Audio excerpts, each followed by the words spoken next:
заміряв я каліпетром. Є такий прилад, скільки в мене відсотків жиру. Ронні Колман просто весільний генерал. Група колись була Фантом 2, і там був соліст Роман Матіяш, я його особисто знав, навіть колись тренувався з ним неодноразово. ВОЗ рекомендує пити алкоголь? Такого я ще не чув. Може, ВОЗ ще й курити рекомендує. Сказав, що він приймає кожен день 5 грам тадафілу, тобто віагри такої посиленої подовженої дії. На мою думку, взагалі, чому виникає подагра? 4-5 літрів води, з якого дива, написав в коментарях. Звідки ви взяли таку інформацію? В 21 веке люди не повинні їсти яєчну скорлупу. Коли лікарі не можуть знайти причини чи пояснення хвороби, то в них є стандартна відповідь. Генетика негативно не впливає на простату. Придумали собі газетешники новий вітамін – вітамін Т. Коли я готую на велику родину, в мене немає часу собі ще окремо готувати. Наприклад, кастрюлю макаронів. То як мені тоді зважувати, щоб я набрала вже варені макарони в тарілку? Жити після курсу без стероїдів його вистачило тільки на півроку. Так, це проблема для багатьох людей, і її потрібно вирішувати. Привіт, я персональний тренер Владислав Матейко, і ви на моєму каналі Влад Ідеал Спорт. Друзі, сьогодні чергове відео у форматі «Тренуємося і спілкуємося» про антиейджинг, про біохакінг, про харчування, про силові види спорту, а також ще про всякі різні цікавинки. Отож, починаємо. Я знімаю в себе вдома, наразі інших можливостей для зйомки відео в мене немає, в мене проходить ремонт, тому перепрошую. Також в мене є папуга, який там щось свистить, кричить, може говорити. Також є собаки, які можуть загавкати. Ну і крім того, ще й 2 кота в мене з'явилося. Вірніше, був один, ще один з'явився. Це все моя дружина, вона кохається в домашніх тваринах. Тому перепрошую, якщо якісь сторонні звуки будуть, не дивуйтеся. Так, отож, починаємо. Хто ще не знає, мені 53 роки, 10 років я не використовую ніякої гормональної фармакології. Мій зріст 166 см. Моя ціль – підтримувати суху м'язову масу. Ну, наразі цього року я запланував собі бути в межах 66-67 кг. Тобто на 1 кг більше, ніж було минулого року. Ну, минулий рік це мається як на увазі? Не календарний рік, а від осені до осені. Отож, від цієї осені і до наступної я планую тримати вагу в межах 66-67 кг, бути надзвичайно сухим, український штребель. Ну, звичайно, якщо не станеться якихось форс-мажорних обставин, самі розумієте, в який час ми живемо. Щодо ваги мого тіла. Попереднє контрольне зважування минулого тижня становило 65 кг 300 г. Тобто це було менше того коридору, який я собі встановив, 66-67 кг. І це трапилось зі мною на калорійності 2450 кілокалорій. Тому це от контрольне зважування на протязі 3-тижневого циклу показало мінус. І наступний 3-тижневий цикл я додаю собі 50 кілокалорій. І калорійність вже буде з наступного тижня, цього тижня ще 2450, а з наступного вже буде становити 2500 кілокалорій. Також в мене в цю неділю був запланований чіт-міл плюс 150% до повсякденної калорійності, тобто тої 2450 кілокалорій, і цей чіт-міл становив 5390 кілокалорій, де, звичайно ж, було 30% білка. Навіть в чіт-мілах, друзі, я зберігаю 30% білка. Солених продуктів не було, але сіль я додавав чисто номінально, там в одну страву, в юшку я собі, овочеву м'ясну юшку я собі додав трошки солі, зовсім трошки, можливо навіть і менше грама. І було досить прикольно, вона трошки підсилила смак, собі трошки змінила смак цієї юшки, прикольно, я покайфував. Ну також, звичайно ж, всякі десертики, солоденьке там було, ну і так далі, все, що традиційно робиться на чітміл, тільки наголошую, без солених продуктів, без піци, без ковбас, без твердого сиру і тому подібного, без кетчупів, ну ви зрозуміли одним словом. Так, і після цього чітміла я набрав майже 4 кг, а саме 3 кг 900 грам. І моя вага вранці на наступний день після випорожнення кишечника становила 69 кг 200 грам. Але нічого страшного не сталося, вже буквально через 2 дня, а саме 27 листопада 2024 року моя вага вже становила 67 кг 200 грам, опустилася майже на 2 кг за 2 дні. І тому, друзі, я планую, що до кінця тижня я зайду у свій коридор 66-67 кг. Але в будь-якому випадку, в зв'язку з тим, що в трьохтижневому циклі моя вага опустилася менше мого ліміту, тобто була менше, ніж 66 кг, тому з наступного тижня плюс 50 кілокалорій до калорійності. Буде 2500. Наразі, ще раз скажу, цього тижня в мене 2450 кілокалорій. З яких, зокрема, 30% білка, зараз вам точніше скажу, 31% вуглеводів і 39% жиру. До речі, інформація про білки, жири, вуглеводи більш детальніше буде десь там на початку, ближче до початку відео у форсованих субтитрах, скільки там грам на кілограм. Кого дуже цікавить, можете собі там повернутися назад, якщо ви пропустили, і переглянути це. Їм я один раз, пізно ввечері, перед сном. Мені дуже подобається їсти один раз в день поїв, гарно наситився, гарно заснув і забув про їжу на цілий день. Не витрачаю час на приготування, на те, щоб поїсти, помити посуду, почистити зуби. Одним словом, економлю свій час, не витрачаю його на оцю додаткові прийоми їжі. З'їв все за один раз, все чудово, супер.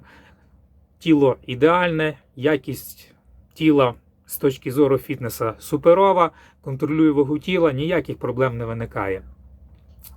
Так, зокрема, розкажу по продуктах трошки. Цього тижня в мене більше, ніж 1,5 кг різноманітних овочів, в тому числі і картопля присутня, і гарбуз я собі, до речі, включив. Зараз якраз сезон, вже, можна сказати, закінчився, але я собі купив багато гарбузів, включив дуже багато гарбуза. От, наприклад, в мене 600 грам гарбуза йде в сирому вимірі. Дуже мені подобається гарбуз, дуже-дуже прикольно. Також в мене присутня свинина, курятина, також кисломолочний сир, друзі, кефір, протеїни, яєчний і сироватковий, без смаків ці протеїни. Я собі змішую його з кефірчиком, додаю туди 2 грама гірчиці, 1-2 грама гірчиці. До речі, використовую в якості спецію чесник і гірчицю цього тижня. Але чесник я даю до юшки овочево-м'ясної, а гірчицю і до юшки, і також до цього десертика. І ви знаєте, друзі, дуже-дуже прикольно виходить.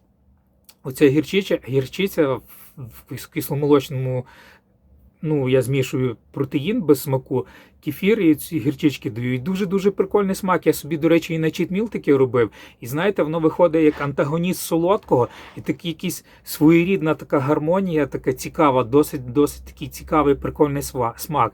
Спробуйте, друзі, зробити собі такий кисломолочний десертик з гірчицею і, допустимо, на читміл їсти з солодким його, там, якесь печиво чи що, і так заїдати собі трошки оцим от десертиком. І плюс кисломолочний сир туди я ще трошки додав. Бо ви знаєте, дуже-дуже прикольний, оригінальний смак, якось так гірчиця виступає таким цікавим антагоністом до солодкого. Мені дуже-дуже сподобалося. А також, якщо і без солодкого, сам чисто такий десертик з гірчичкою, от як на кожен день цього тижня в мене, також дуже-дуже прикольно, навіть якийсь трошки, я би навіть сказав, солодкуватий смак дає. Я, правда, перед тим в мікрохвильовій цей десертик трошки грію, там 30-40 секунд, і тоді цей букет аромату, він краще якось трошки розкривається і більш прикольніший смак. Я, до речі, вже про це десь говорив, яка має бути температура їжі, щоб ви гарно відчували смак. Десь там, здається, в районі 25-30 до 40 градусів. От має бути їжа тепла така, щоб ви тоді гарно відчуєте смак цієї їжі. Про це говорив доктор Комаровський. Про нього ми ще будемо говорити в цьому відео. Так, друзі, що в мене в цьому раціоні щоденному присутньо, крім протеїнів, щоб добити білкову складову і кисломолочки, і всього того, що я перед цим вам сказав. Також в мене арахіс. Я його трошки підсмажив, він такий підсмажений має вигляд. І дуже прикольно, в мене я арахіс включив в свою калорійність. Мені подобається смак такого засмаженого такого арахіса. Дуже-дуже прикольно. Також крохмаль я собі трошки включив, додаю до юшки, щоб вона мало такий більше як, не можна сказати, що це кисіль, але такий якийсь, знаєте, щось якийсь натяк до цього є трошки. І прикольно, мені подобається. Також сало свиняче я включив. Ну, звичайно, досить небагато, там всього-навсього 10 грам, але прикольно, мені дуже-дуже подобається на смак, я кайфую, мені подобається. Отже, як бачите, фактично ніяких таких типу сильно заборонених продуктів в мене немає. Піц, ковбас, сирів, повсякденній калорійності. Вони би також в мене, до речі, були, якби там вони були без солі. Але в зв'язку з тим, що їх там надмірно солять, може бути і там до 5 грам солі на 100 грам продукту. Просто я не вживаю такі продукти, вважаю їх шкідливими і саме в повсякденній калорійності. А десь колись на читміл можете там раз в місяць. Так. Ну і все, і здається, все я вам сказав по своїх продуктах. Також в мене ісландський мох зараз іде на постійній основі. 1 грам ісландського моха я собі запарюю в холодну пору року, завжди п'ю цей такий відвар з ісландського моха, тому що в мене ще з дитинства генетично, так би мовити, схильність до легеневих різних хворіб. Я як там десь захворію, довго кашлюю, не можу відновитися. Не можу перестати кашляти, якісь там хронічні бронхіти, і я постійно вживаю ісландський мох, і він мені дуже допомагає. Я тоді швидше, якщо десь захворів, швидше виходжу з цього процесу, і взагалі майже потім вже і не кашлюю, можна сказати. Також я закалююся кожен день, стаю під холодний душ, під дуже холодний душ, особливо зараз, коли вже зима, холодно. Також мочу голову холодною водою в душі, і дуже прикольно, воно так будрить гарно, ну і сприяє зміцненню імунітету, як ви розумієте, плюс холодною водою, що додатково ноги собі поливає. Дуже-дуже прикольно. Так, друзі, по цій дієті своїй вам розказав по щоденному харчуванні. Так, і води, до речі, я випиваю 3-4 літри в день, ну і сіль відсутня, наскільки ви зрозуміли, напевно, якщо ви уважно слухали все, що я вам перед цим говорю. Так, і ціна мого раціону становить, я приблизно порахував, мене часто запитують, 170 гривень, тобто 3 євро 80 євроцентів, або трошки більше, ніж 4 американських долари. До речі, моя актуальна форма буде на значку до цього відео, а також на перших секундах до цього відео. Сьогодні ввечері я стану в залі під електричним світлом, гарно сфотографуюся, щоб було видно всі мої м'язи, щоб ви гарно бачили, що якість тіла просто чудова з точки зору фітнесу. Ну і зверніть увагу, скільки мені років, 53, 10 років без форми. Тому, друзі, якось так, розказав вам, рухаємося далі. Знаєте, хотів що вам ще сказати, на мене знайшла якась така ностальгія про мою молодість, про мою юність, про дитинство. І захотілося мені переглянути, це все було в Радянському Союзі, вже наскільки ви зрозуміли. І захотілося, друзі, мені переглянути такий фільм про Аніськіна. Є, вірніше, такий герой творів Вілля Ліпатова. І цей Віль Ліпатов, здається, навіть писав сценарій до цих фільмів. Отож, це такий сільський детектив, сільський радянський Еркюль Пуаро, можна сказати. Це такий іронічний детектив. Він там розслідує різні такі злочини в тому селищі, де він десь там на річці Волга, десь там те селище загублено, десь там довго до нього добиратися. І там він розслідує різні такі злочини, різні там крадіжки і так далі. І це все так досить так прикольно, заспокійливо, іронічно знято. Ті радянські часи, там сільпо, там оце все показано. Це так, прикольно. Ви знаєте, я так ностальгував. Плюс я ці фільми дивився в юності, в дитинстві. Прикольно так, ностальгія таке захопила мене, я так подивився, так заспокійливо вплинуло на мою нервову систему. Я і так не дуже надто такий тривожний останнім часом, стараюся не реагувати на ці всякі тривожні обставини, новини і так далі, але це ще так додатково, друзі, я так покайфував, дивлячись цей серіал. Супер. Можливо, хто не жив в радянські часи, він цього не зрозуміє, але я покайфував, така ностальгія мене прибила. До речі, буду тепер час від часу переглядати якісь старі фільми радянські, а також, напевно, буду переглядати ті фільми, що йшли колись в радянські часи, там ті всі різні французькі комедії про 4 мушкетерів, там з Челентано, ці всі фільми, Приборкання непокірного, Ангар-18, такий суперовий фільм в дитинстві, велике враження на мене справив. такий фантастичний американський фільм «Вікно спальні». Оці всі фільми, що я дивився в радянські часи, буду їх потрошки переглядати, згадувати, ностальгувати. Так, друзі, це все, що я вам хотів сказати. Далі говорю вам про спробу зламати мій Телеграм. Отож, що трапилося, від мене прийшло повідомлення в Телеграмі від одного мого знайомого, де він просить проголосувати за свою дочку, що вона там, мовляв, приймає участь в якомусь конкурсі, і щоб я проголосував, щоб вона виграла цей конкурс. І ви знаєте, я ніколи такого не роблю. Але якось дуже спішив, це було в залі, я збирався дуже додому, і якби, просто тупо, механічно, автоматично нажав оцю кнопку проголосувати. І потім ще раз тупо нажав оцю кнопку підтвердити, що це я. І потім до мене дійшло, що я зробив буквально в ту ж секунду після того, як це зробив, до мене дійшло, що я зробив якусь дурницю. Дурницю, так не треба робити. Що це якесь намахалово. Я відразу перезвонив своєму знайомому, і він сказав, що він ніяких розсилок в Телеграмі не робить, але його Телеграм зламали і розсилають від його імені всім його знайомих, що були в адресній книзі такі от повідомлення. І я зрозумів, що це все аферисти, друзі. Я відразу заблокував його в своєму Телеграмі як користувача. Відразу зайшов в налаштування Телеграма в розділ безпеки і дивлюся, що до мого Телеграма, крім мого телефону, підключений ще один комп'ютер в Києві, а другий комп'ютер в Дніпропетровську. Я відразу завершив всі ці сеанси, відключив всі комп'ютери, відразу змінив пароль Телеграма, включив двохфакторну ідентифікацію, відразу зайшов на всі свої Gmail, всі свої оці от важливі служби, де я використовую свої паролі, відразу поміняв всі свої паролі і понадіявся, що мене пронесе, друзі. І знаєте, вже пройшов майже місяць і дійсно, можна сказати, мене пронесло. Ніяких проблем, якби поки що на протязі місяця не виникло. Якби я вчасно встиг це все завершити, ці сеанси і поміняти всі паролі. Тому, друзі, рекомендую вам. Я зробив дурницю, я погоджуюся, зробив дурницю, не подумав. Але всяке буває в житті, я ніколи так не роблю. І це ще один урок, ще один мій досвід, ще додатковий досвід, що взагалі, мільйон разів подумати перед тим, як от якісь такі незрозумілі дії робити, коли вам хтось щось присилає. Так, розказав вам про це, будьте обачні, друзі. Рухаємося далі. Повертаємося до доктора Комаровського, я його десь вже трошки згадував там на початку відео. Говоримо далі про Комаровського. Отож, що сказав Комаровський про подагру. У відео про подагру, він випустив таке відео, він сказав, що тільки максимум 25% сечової кислоти залежить від харчування. 25% сечової кислоти залежить від харчування, а 75% пуринів синтезуються самі організмом.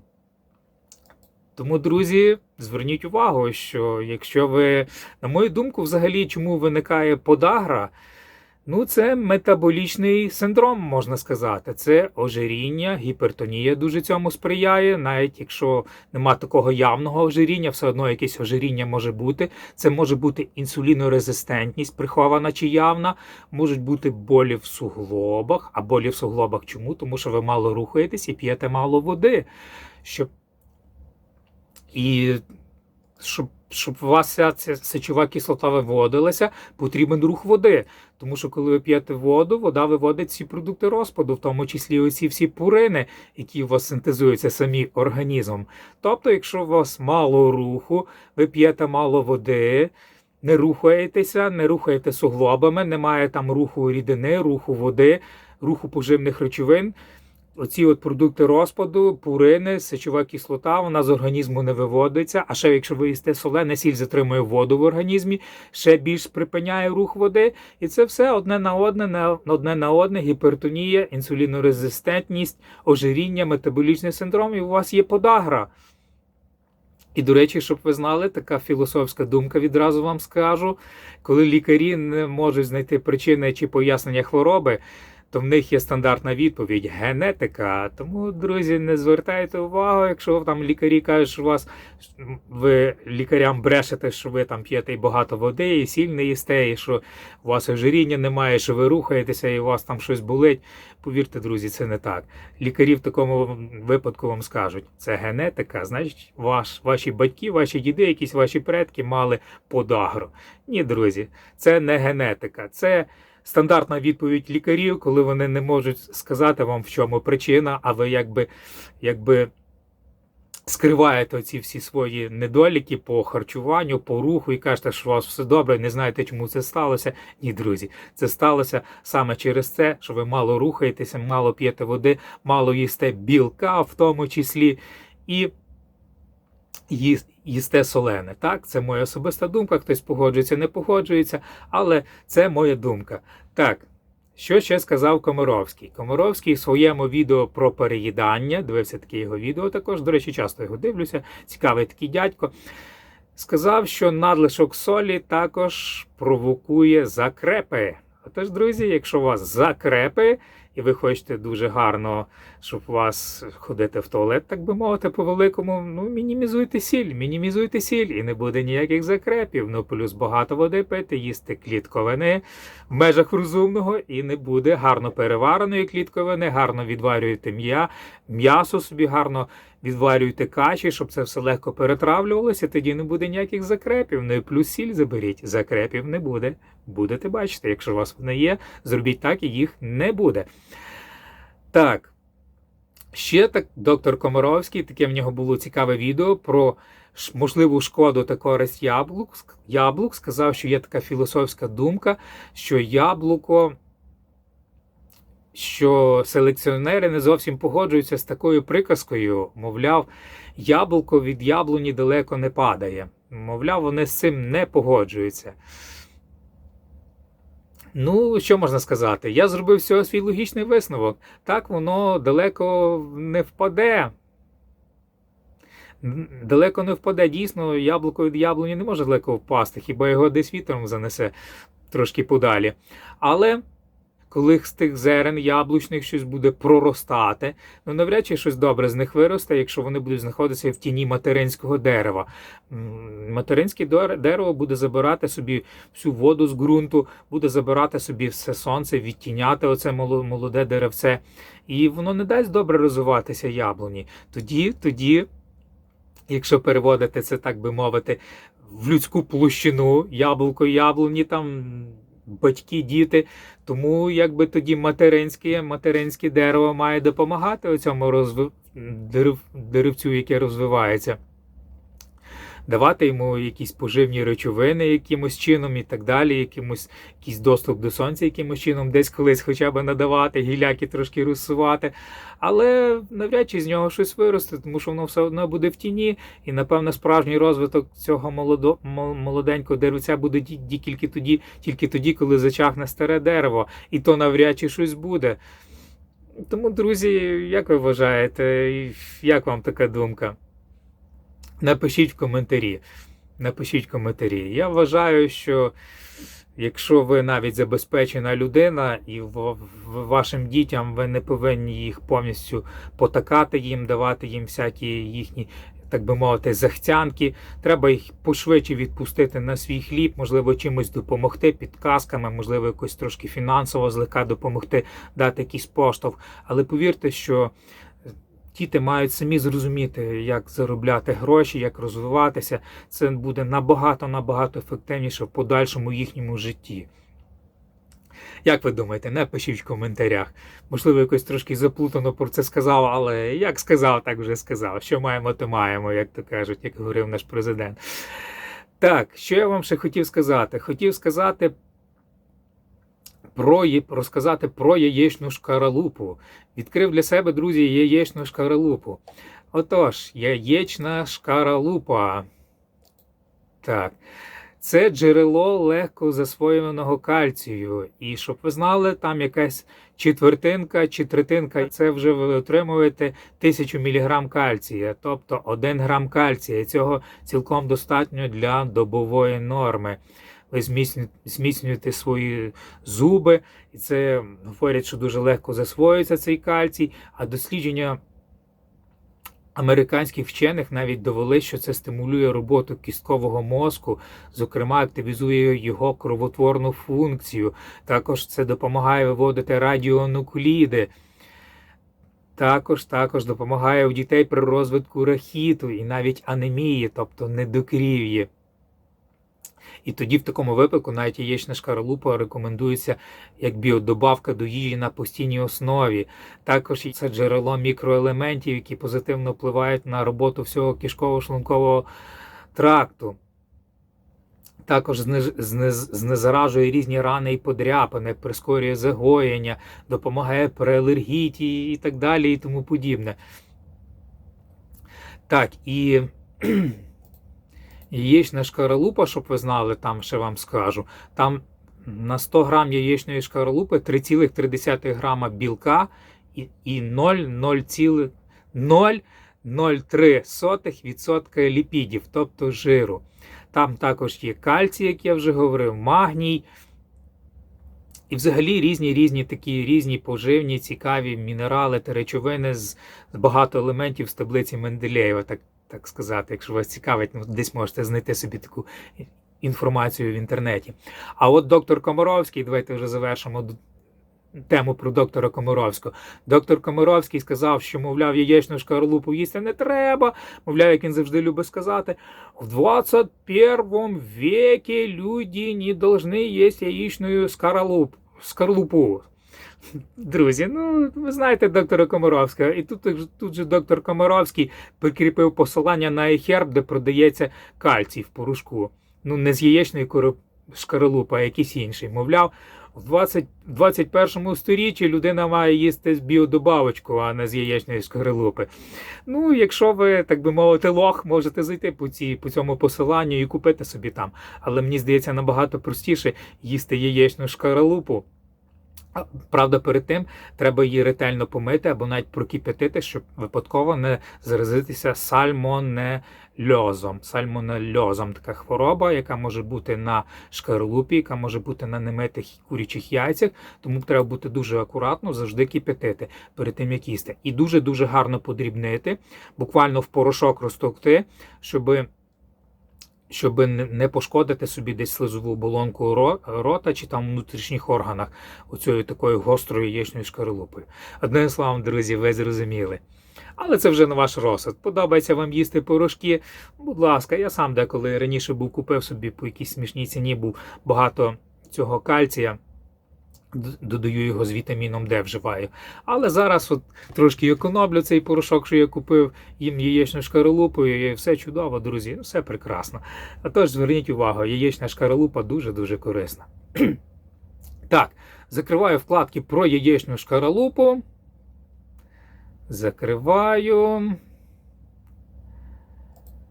І рухаємося, друзі, далі. Що в нас далі заплановано? Від доктора Комаровського повертаємося до доктора Петрика. Доктор Петрик у своєму відео про енергозабезпечення м'язів під час фізичної активності підтвердив моє бачення спалення жиру під час цієї самої фізичної активності.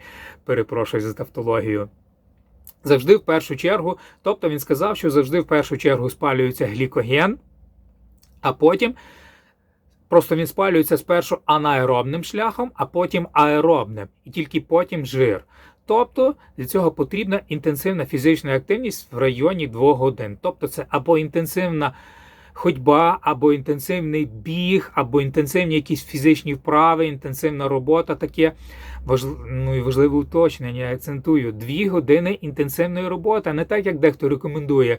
Ви прийшли з наповненими глікогенними депо, стали собі десь там на бігову, або просто собі десь йдете по вулиці легенько і думаєте, що у вас спалюється при цьому жир. Ні, друзі, ви все одно спалюєте глікоген, а не так, що ви собі десь там щось повільно робите, щось рухаєтесь і думаєте, що у вас спалюється жир.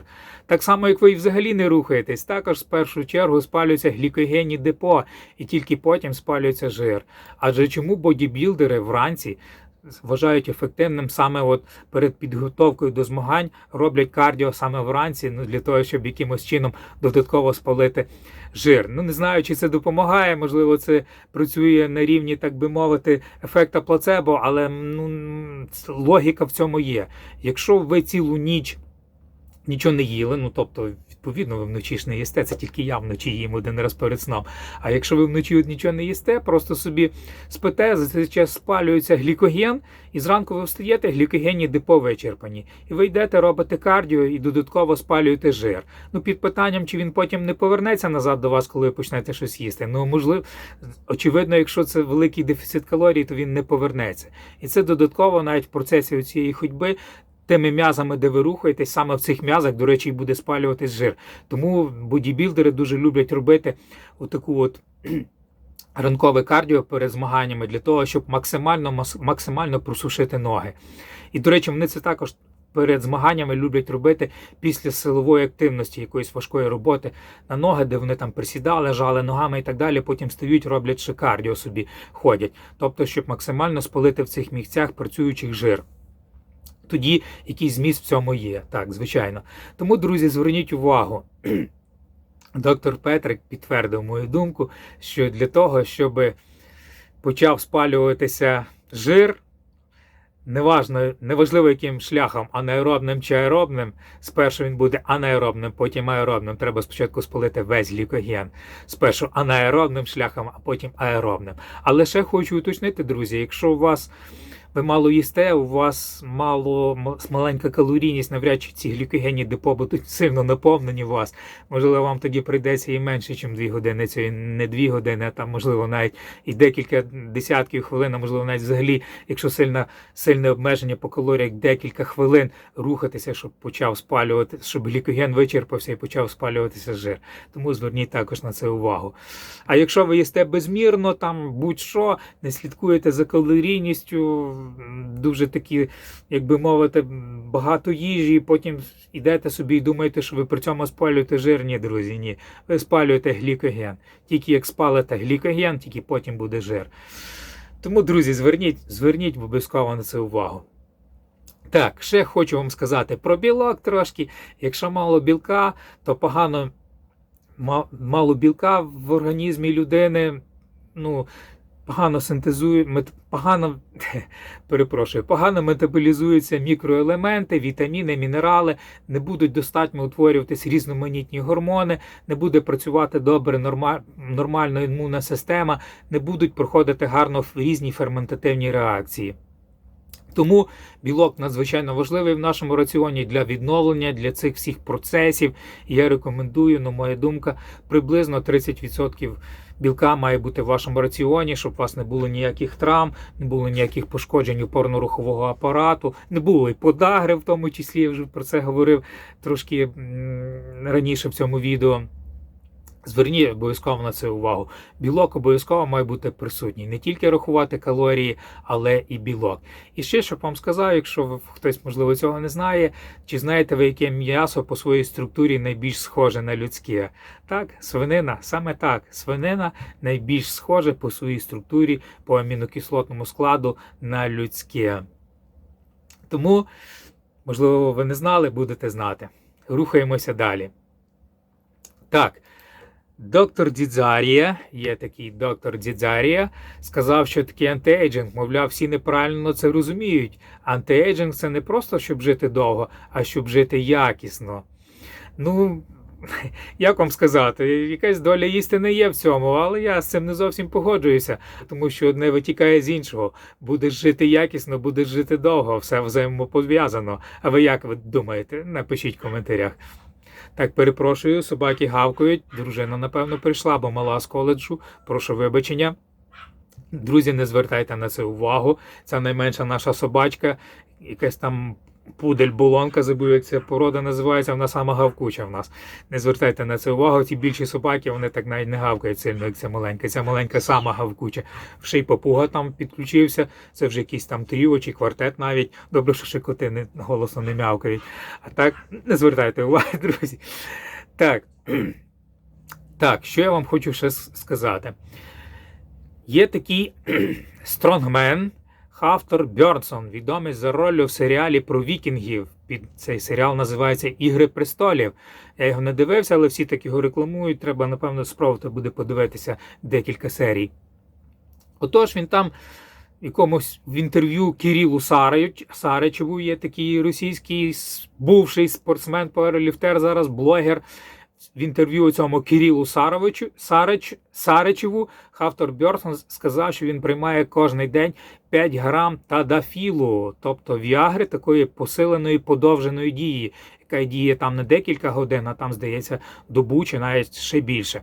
І тобто він приймає 5 грам цього тадафілу, подовженої віагри, на постійній основі. Це він робить для підтримки гарного кровообігу, щоб контролювати нормальний тиск. І це йому, здається, виписав лікар, наскільки я зрозумів. Також він на постійній основі приймає гормон росту. Ну, про тестостерон він нічого не сказав, але я думаю, що це і так зрозуміло по замовченню, так би мовити. Тестостерон там також присутній на постійній основі.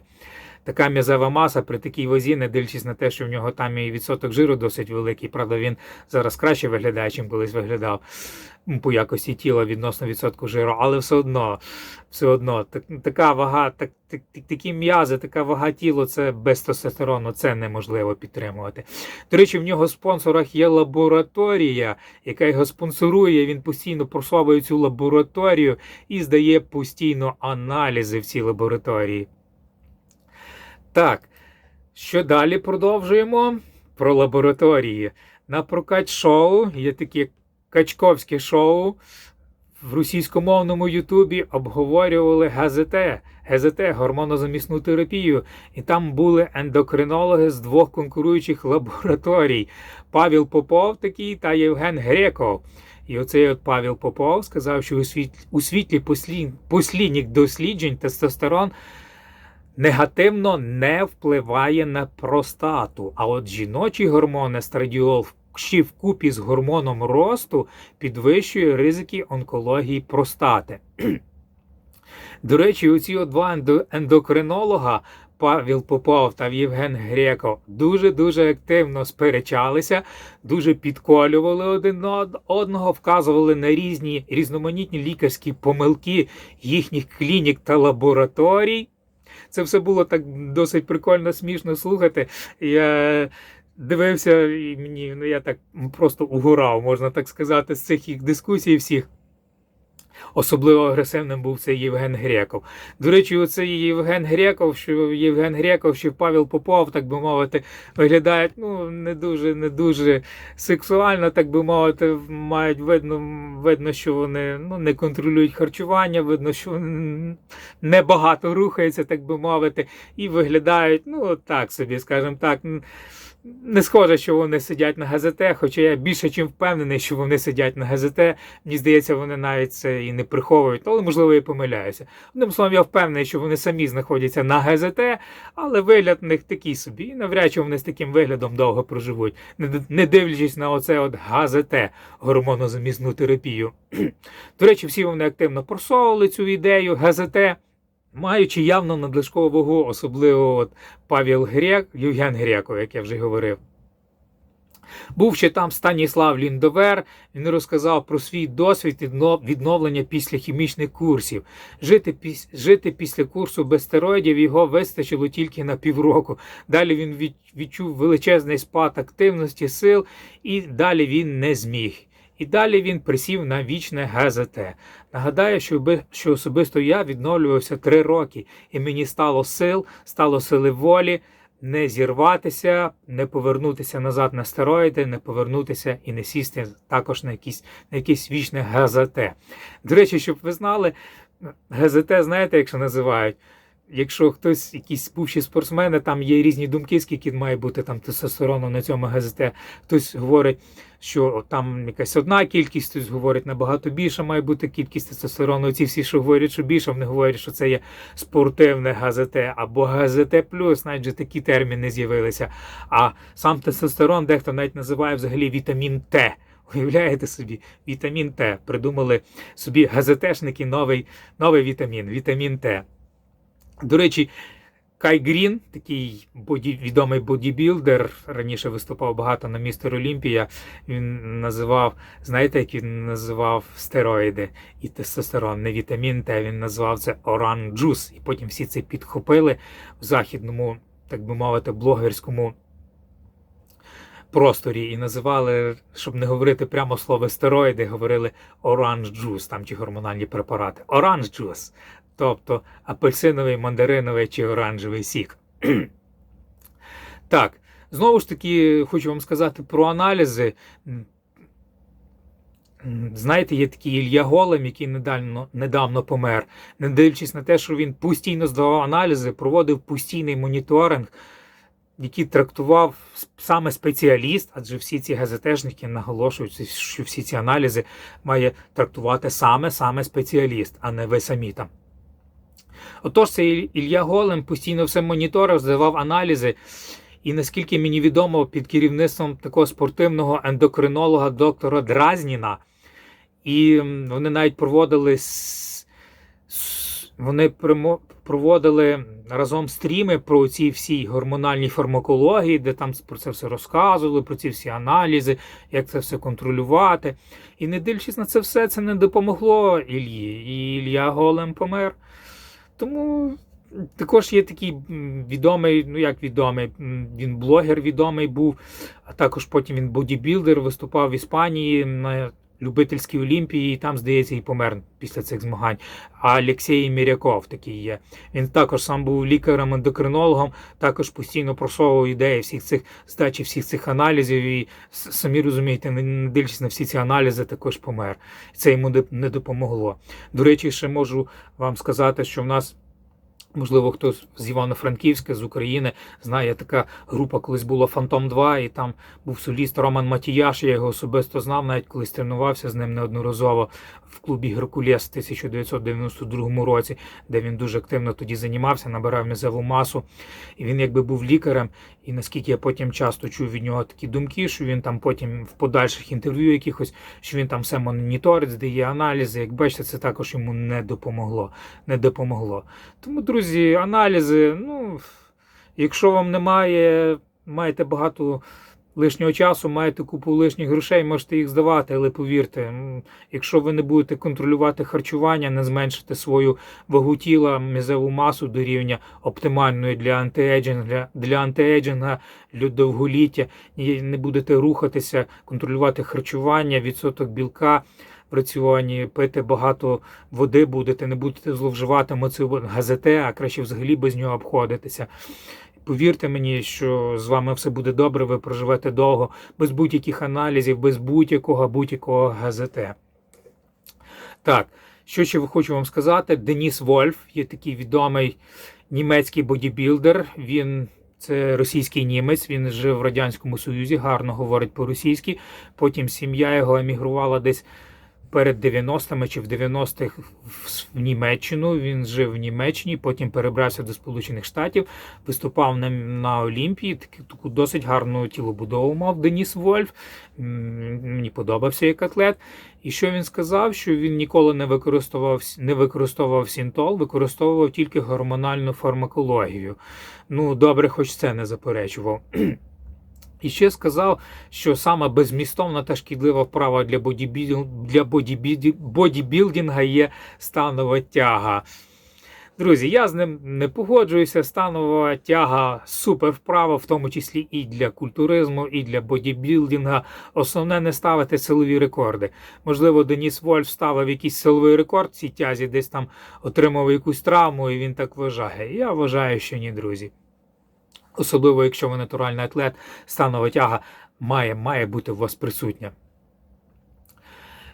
Також, що він ще такого сказав, що коли він хотів набрати масу, він калорії не рахував. Взагалі він, я так зрозумів, калорії не рахує. А коли хотів набрати масу, калорії, звичайно ж таки, знову ж таки не рахував, просто додав ще один прийом їжі. Їв там не 3 рази, а 4 рази. Що можна сказати? Дуже науковий підхід до харчування, до набору ваги. Йому треба було їсти там вже не 3 рази, а 4 рази в день, не рахуючи калорії. Дуже науково розподілення білків, жирів, вуглеводів.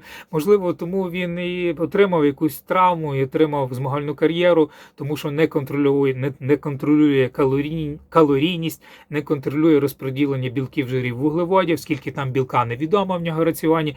Можливо, він думав, що достатньо, можливо, цього було зовсім недостатньо для гарного відновлення всіх цих суглобів, всього тіла після травм, після оцих всіх занять і так далі. А білок, він надзвичайно для цього важливий. Тому, друзі, рахуйте калорії, рахуйте співвідношення білків, жирів, вуглеводів, зважуйте їжу, і це буде тоді справжній антиейджинг, ніяких травм у вас тоді не буде, друзі. Так, хотів ще вас попросити, друзі, я дивився аналітику свого каналу, 75% глядачів, які переглядають мої відео, не підписані на мій канал. І тільки 25 підписані, друзі. 75 не підписані. Друзі, я вважаю, що треба виправити це, негайно виправити. Тому натисніть лайк, якщо ви вже додивилися до цього моменту, натисніть лайк. І обов'язково підпишіться, можете ще й коментар якийсь написати. Ну, це підтримка мого каналу, я бачу, що це комусь потрібно, це мотивує вам знімати, розказувати далі щось цікаве. Це, напевно, буде найдовше відео на моєму каналі. Так, рухаємося далі. На російському YouTube-каналі Спектр я дивився таке відео під назвою «Я взагалі не люблю товстих, великі люди». Фраза «не люблю товстих» належить дуже товстому чоловіку, якомусь там айтішнику, наскільки я зрозумів. І сказав він це по відношенню до осіб протилежної статі. Тобто він сам товстий, але не любить товстих жінок. І всі головні герої відео, до речі, товстуни, показано їхнє життя, вони розказують про себе, там якийсь бувший пауерліфтер, спортсмен якийсь, як вони дійшли до такого стану, за 200 кілограмів більше. І всі вони стверджують, що вони не винуваті. Мовляв, вони взагалі всі мало їдять, дуже мало їдять, ну щось там десь колись солодке, люблять, десь колись щось їдять. А у всьому, мовляв, винуватий порушений обмін речовин або генетика. Ну, про генетику я вже вам говорив, друзі. Якщо лікарі не знають, від чого це з вами сталося, вони кажуть, це генетика. І ці товстони, вони, звичайно ж, підхопили це і кажуть, так, це все генетика, порушений обмін речовин. Друзі, це ніяка не генетика і ніякий не порушений обмін речовин. Якщо ви не контролюєте харчування, не зважуєте їжу, не можете терпіти деякий час голод, щоб скинути вагу, потім, якщо навіть скинули вагу, починаєте назад жерти, не контролюєте калорійність, не контролюєте білки, жири, вуглеводи,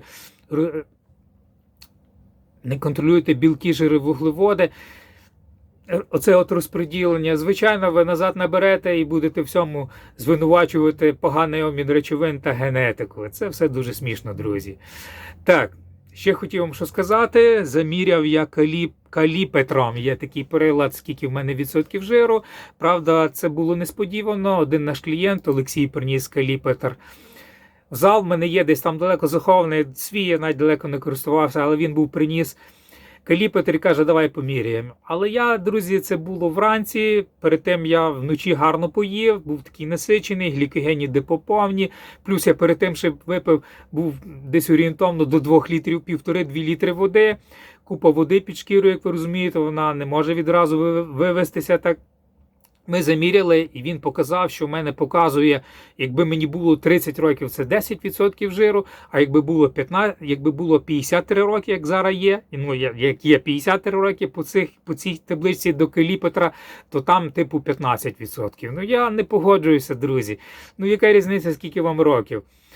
На це впливає, я зовсім взагалі не дуже вважаю, що це взагалі є правильний вимір. Але на це також вплине і насичення, якби скільки у вас води під шкірою. Зрозумієте, якщо ви випили 2 літри води, перед тим поїли, десь недавно поїли, а потім випили 2 літри води і почали цим каліпетром міряти, то це точно буде не суперточний показник, скажімо так, відсотка жиру під шкірою. Але менше з тим, навіть з цим показало 10%. Я думаю, що якби десь там не попив годин 8 водички, там трошки обмежив калорійність, там допустим, не завантажувався, там так, обменшив калорії, наприклад, перед цим всім перед заміром. Я думаю, що мій відсоток жиру був би набагато менший.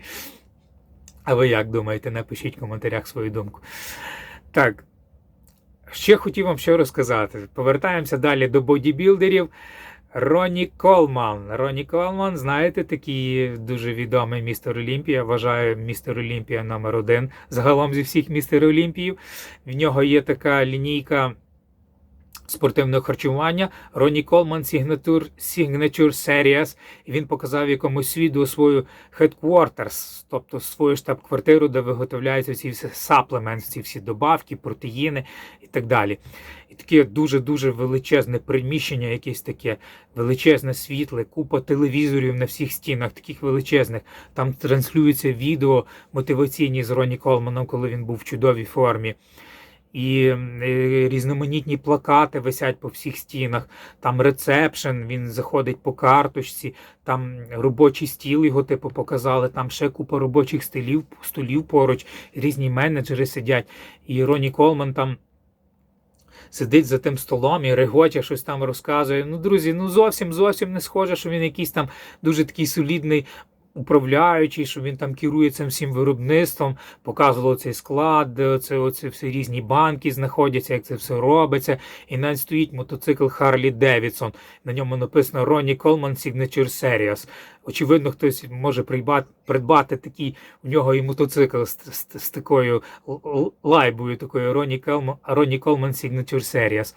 І мені здається, що Ronnie Coleman це просто він якби ім'я цього бренду, що цим брендом керують зовсім інші люди, він просто там має, напевно, якусь частку свою, можливо, він і власник, але насправді він цим всім не керує, просто чисто для приколу показав, що ніби це в нього якби робоче місце. Це, так би мовити, на мою думку, Ронні Колман просто весільний генерал, так би мовити, в цій штаб-квартирі по виробництву цих добавок Ronnie Coleman Signature Series. Так, що я ще вам хотів сказати. Я вражений тренувальним відео про містер Олімпія 2024 року Дерека Лансфорда.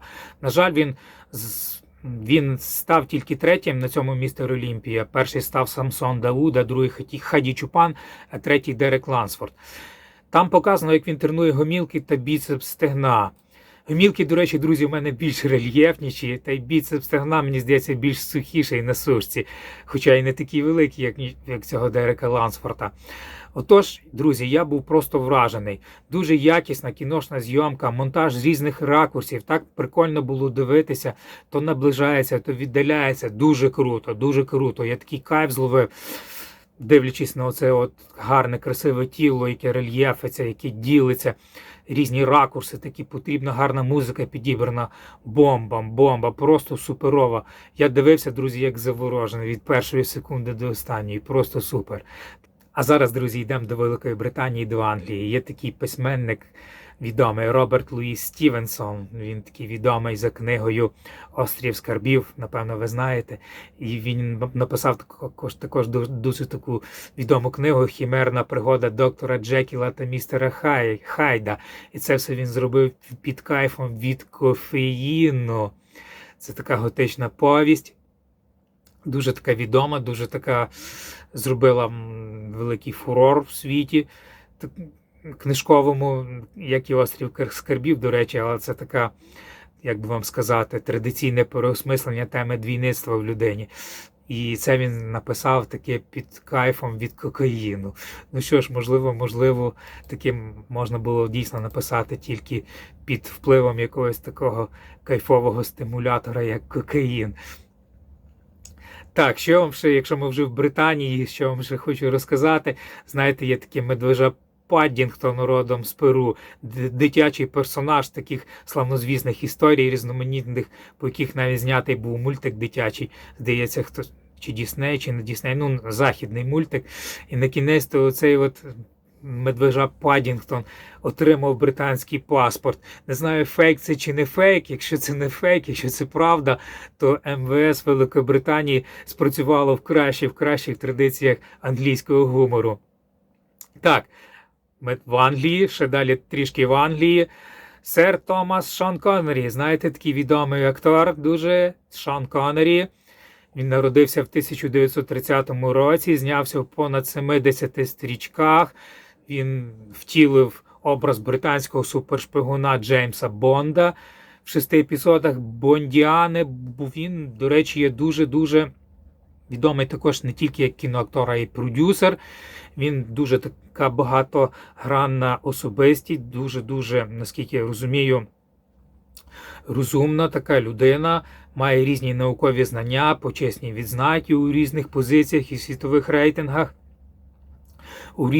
почесний член різних наукових товариств в різноманітних куточках світу. Шотландець року 91-го року, але до чого я це говорю вам, друзі, хочу вам сказати, що в 1951 році Шон Коннері дуже захоплювався бодібілдингом і в 1953-му навіть взяв участь у конкурсі культуристів «Містер Всесвіт», де, до речі, здобув 3-те місце у своєму дивізіоні. Шон Коннері, щоб ви знали, також прихильник бодібілдинга, культуризму і був «Містер Всесвіт», 3-те місце, 1953 рік.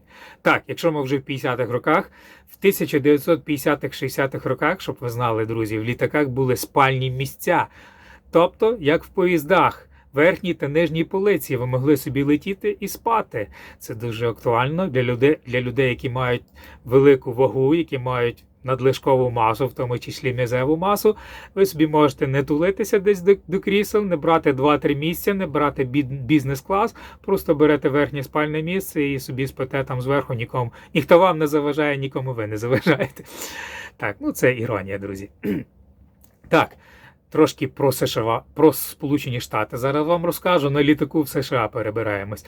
Щоб ви знали про відказ від американського громадянства. Знаєте, як важко набрати американське громадянство, але позбутися його також досить важко. Це не так просто. Треба спершу отримати громадянство іншої країни, потім в посольстві написати відказ, принести відказну клятву, потім сплатити всі несплачені податки і заплатити збір більше, ніж $2000. І якщо ваш дохід буде перевищувати середній річний штатівський, вам потрібно буде сплатити ще додатковий якийсь податок. А ще якщо активи понад $2 мільйона, ще якісь додаткові податки, ще якісь там акцизи, одним словом, ще якісь платежі треба додаткові платити, щоб позбутися американського громадянства. Крім того, можуть після того, як ви відмовилися, вам можуть більше не давати американську візу. Правда, це не стосується тих людей, які отримують громадянство розвинутих країн, до прикладу, європейських там чи Австралії. А якщо якихось там третіх країн, є ймовірність, що вам більше ніколи не дадуть американську візу. Якоїсь там Панами чи Вануату, ви зрозуміли одним словом. Так, ще хотів вам що сказати. Монета номіналом 10 центів була продана на аукціоні за $500 000. Вона не мала характерного клейма у вигляді знака долара, букви S. І цих монет всього декілька штук. Тобто мається на увазі буква S була, наскільки я зрозумів, а оцього таких ліній, що перекреслюють якби зверху донизу букву S, їх, здається, не було. Чи одна якась, не дві. Одним словом, що не було цього клейма, і цих монет всього було декілька штук, і така монета була продана за $500 000. Отож, якщо у вас є якісь копійки там від нашої гривні або якісь радянські ще копійки, не викидайте, обов'язково зберігайте. Можливо, колись це принесе вам, так би мовити, ціле багатство, цілий статок якийсь, ви станете дуже-дуже багатою людиною, якщо продасте таку монету десь на аукціоні. Не викидайте оці всі монети, зберігайте собі десь її. Так, все. Нічого собі не говорив, майже годину. Друзі, сорі, починаю говорити, не можу стриматися. Так, говоримо далі. Відповідаю на запитання підписників. Ігор Лемко сказав мені: 4-5 літрів води? З якого дива? Написав в коментарях. Звідки ви взяли таку інформацію? Все дуже просто, друзі. Звідки я взяв таку інформацію? Зараз вам скажу, звідки я взяв таку інформацію.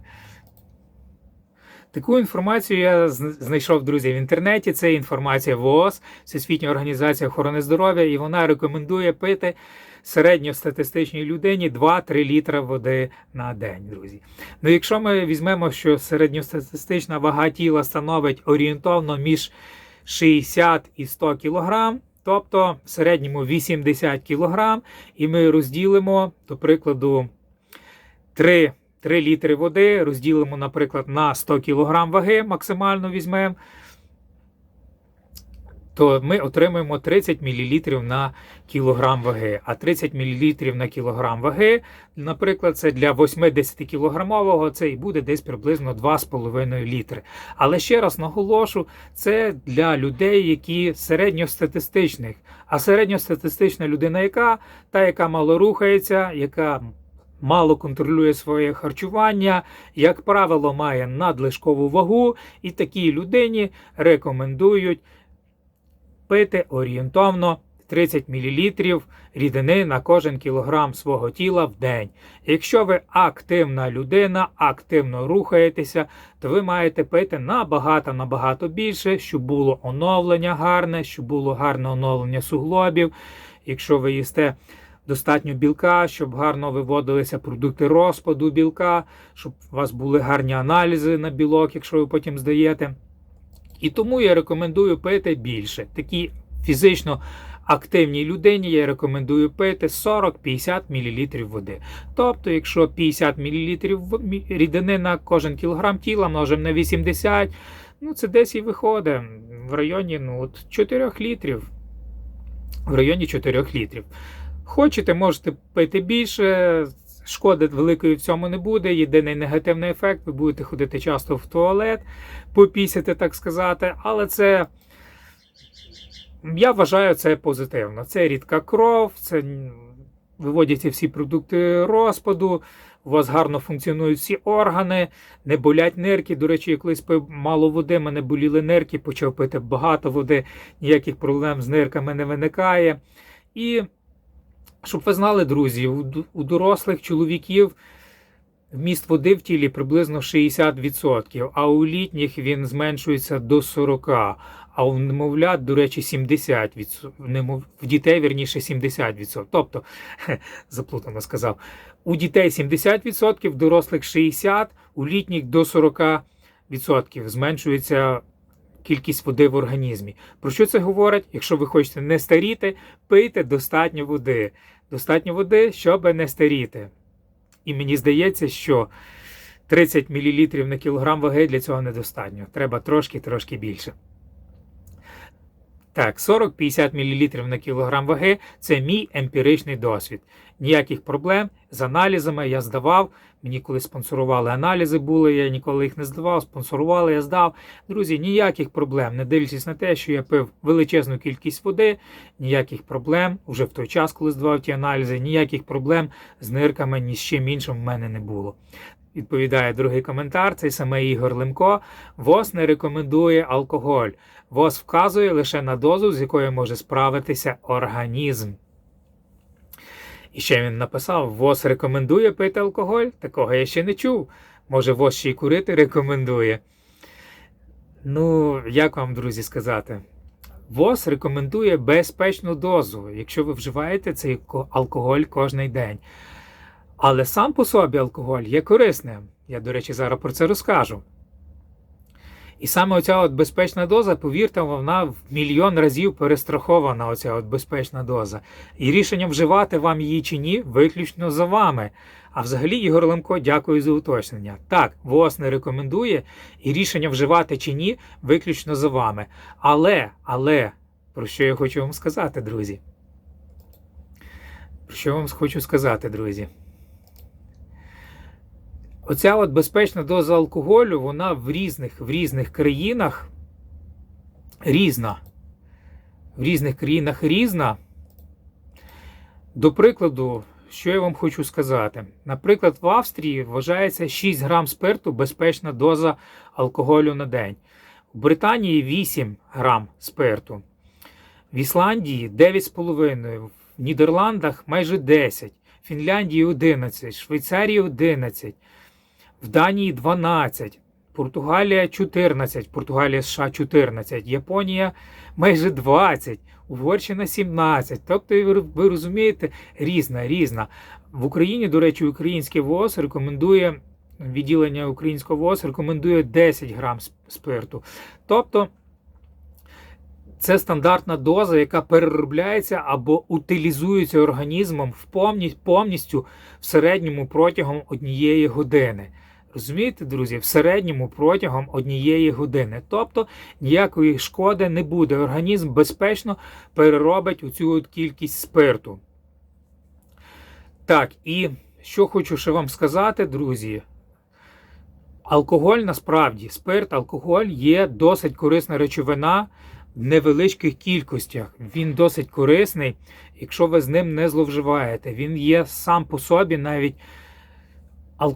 собі алкоголь навіть присутній в нашому організмі. Він присутній в різних продуктах харчування, зокрема в різних фруктах. Тому не треба так дуже хейтити алкоголь, розумієте? Алкоголь, до речі, от щоб ви знали, він має захисний ефект. От я відкриваю Вікіпедію, читаю користі алкоголю. Захисний ефект алкоголю при атеросклерозі. Повірне вживання, еквівалентне 15-25 грам чистого спирту в день, супроводжується зниженням смертності від атеросклерозу. І якби це насправді не є так дуже шкідливо.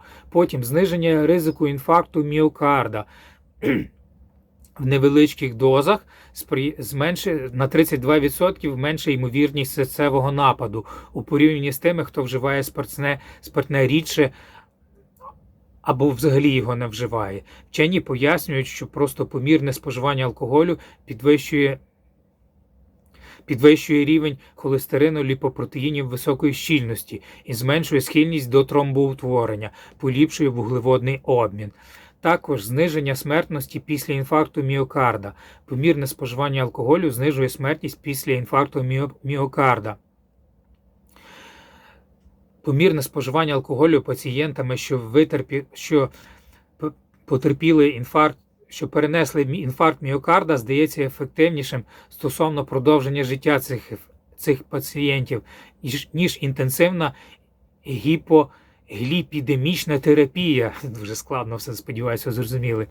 Зниження ризику розвитку діабету, помірне споживання, 10-річне спостереження за 30 тисячами осіб продемонструвало, що люди, які випивали в середньому одну-дві порції алкоголю на день, на 45% рідше хворіли на діабет другого типу, чим непитущі.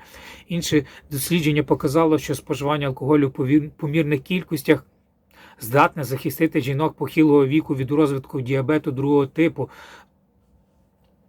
Тобто не треба робити регулярні ін'єкції інсуліну.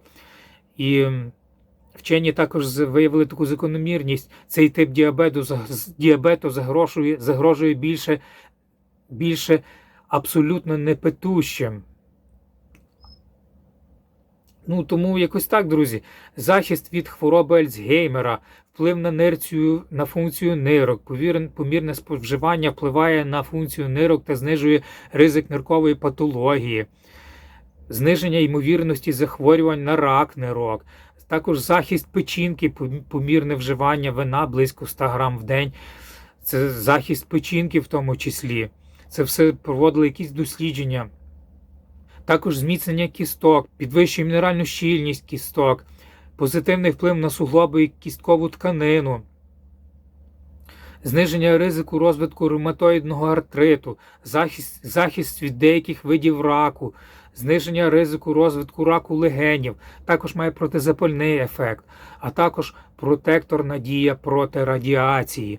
І ще, друзі, це, звичайно ж, це має заспокійливу дію, позитивно впливає на ваш психологічний стан. Звичайно, якщо ви не зловживаєте цим алкоголем, якщо ви не зловживаєте цим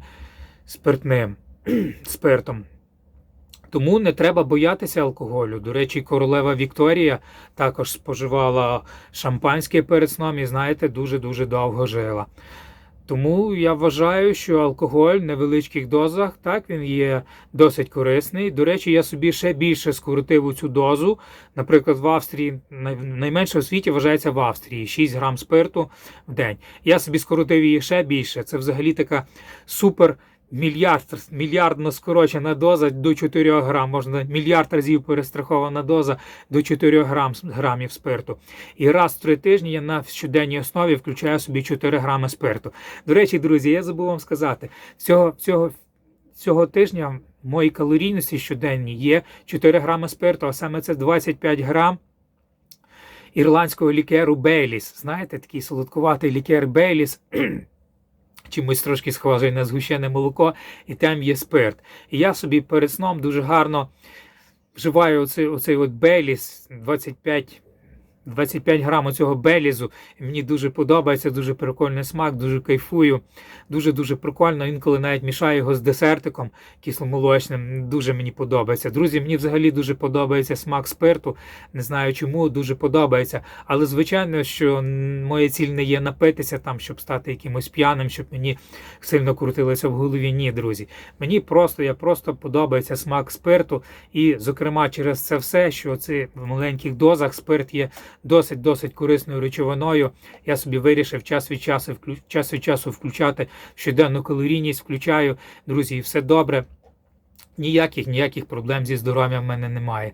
Тому, друзі, сподіваюся, відповів вам Ігор Лемко. Так, третє запитання. Лано, такий нік, написала: скажіть, будь ласка, коли я готую на велику родину, в мене немає часу собі ще окремо готувати. Наприклад, кастрюлю макаронів. То як мені тоді зважувати, щоб я набрала вже варені макарони в тарілку? Скільки тоді по грамовці класти? Якщо в мене нормальна вага 66, зріст 165, і щоб не набирати вагу. Бо я завжди з цим борюся. Дякую за розгорнуту відповідь. Перепрошую, тут таким суржиком написано, я перекладаю одразу на українську. Ну, що можу я сказати? Лана, що можна сказати?